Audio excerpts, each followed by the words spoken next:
আসসালামু আলাইকুম বন্ধুরা। এই যে দুইটা ছাগল দেখছেন, আমি কিন্তু অনেকক্ষণ ধরে লক্ষ্য করছি। আমি এর পাশে আমাদের ক্ষেত দেখতে আসছিলাম। দুইটা ছাগলকে লক্ষ্য করছি যে কেউ একজন দুইটা ছাগল ছেড়ে দিছে এবং ধানের ক্ষেতে তারা খাচ্ছে। আমি অনেকক্ষণ লক্ষ্য করলাম, আমি তো মনে করলাম যে হয়তোবা ধান খাচ্ছে ঘাসের পাশাপাশি। তো একটা জিনিস লক্ষ্য করলাম অনেকক্ষণ ধরে যে তারা কিন্তু এই দুইটা ছাগল কিন্তু শুধু ঘাসই খাচ্ছে, ধান খাচ্ছে না। তো এই জিনিসটা দেখে আমার অনেক ভালো লাগলো যে এরা চাইলেই কিন্তু ধানের ঘাসের পরিবর্তে ধান খাইতে পারতো। তারপরেও কিন্তু এরা কোনো ধানেই মুখ দিচ্ছে না, শুধুমাত্র ঘাস খাচ্ছে। তো আমি একটা জিনিস ভাবলাম যে এদের তো কোনো বিবেক নাই, শুধুমাত্র বেঁচে থাকার বুদ্ধি আছে।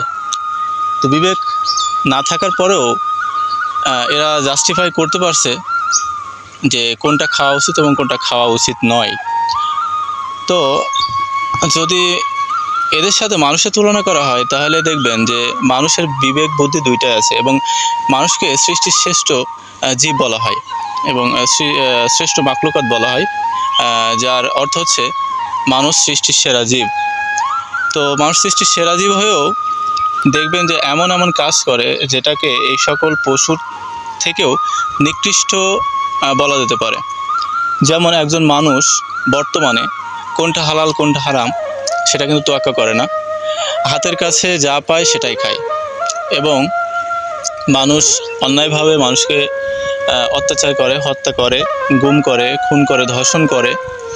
কোনটা বোন কোনটা ভাতিজি, কোনটা কাকে মারা উচিত কাকে মারা উচিত না সেটা আর তোয়াক্কা করে না। শুধুমাত্র পেট চালানোর তাগিদে তারা কিন্তু বিভিন্ন রকম অন্যায় অপকর্ম করে থাকে। মানুষ সৃষ্টির সেরা জীব হয়েও এই সকল প্রাণীদের থেকেও নিকৃষ্টতর হয়ে গেছে বর্তমানে। তো এই যে ছাগল দুটাকে দেখছেন, এরা কিন্তু কখনোই ধান খাচ্ছে না। আপনি যদি একটু লক্ষ্য করেন, এই যে পাশ দিয়ে দেখায় আপনাকে, এই যে এই পাশ দিয়ে খাইতে খাইতে গেল, কিন্তু কোনো ধানের গাছই দেখবেন না যে কেটে খাওয়া কিংবা কেটে খেয়েছে, এরকম কোনো কিছু দেখবেন না। তো আমি কিন্তু আশ্চর্য হয়ে গেছি এদের দেখে। এরা দেখেন শুধু ঘাস খাচ্ছে, কোনো ধানে কিন্তু মুখ দিচ্ছে না।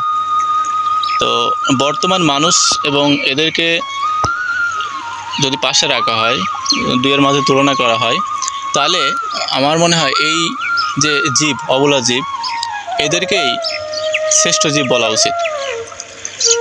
তো যেহেতু মহান রব্বুল আলামিন সৃষ্টির সেরা জীব মানুষকে বলেছেন, মহান রব্বুল আলামিনের কথার উপরে যাওয়াটা ঠিক হবে না। কারণ মহান রব্বুল আলামিন আমাদেরকে সৃষ্টি করেছেন এবং আমাদের উপাধি তিনিই দিয়েছেন। তো মানুষ সবাই যে খারাপ সেটা না, কিছু কিছু মানুষ এটা পশুর থেকেও খারাপ। কোনটা ভালো কোনটা মন্দ, কোনটা খাওয়া উচিত কোনটা খাওয়া উচিত না, এটার বাদ বিচার তাদের নেই। এবং কোনটা বলা উচিত কোনটা সত্য কোনটা মিথ্যা, মানুষ নিজের চেয়ারটাকে দখল করে রাখার জন্য অন্য মানুষের পাঁচ চারটেও দ্বিধাবোধ করে না, গোলামি করতেও দ্বিধাবোধ করে না। কোনটা তার বলা উচিত কোনটা বলা উচিত না সেটা তোয়াক্কা করে না। যেদিকে জল গড়ায় সেদিকেই বেশিরভাগ মানুষ দেখবেন যে সাপোর্ট করে, এবং সেটা যদি মিথ্যাও হয়। তো যাই হোক, তাদের তুলনায় আমি মনে করি এই দুইটা ছাগল অনেক ভালো এই সকল মানুষদের থেকে। এদের অন্তত বাদ বিচার আছে যে কোনটা আমার খাওয়া উচিত কোনটা খাওয়া উচিত না, এদের বিবেক আছে।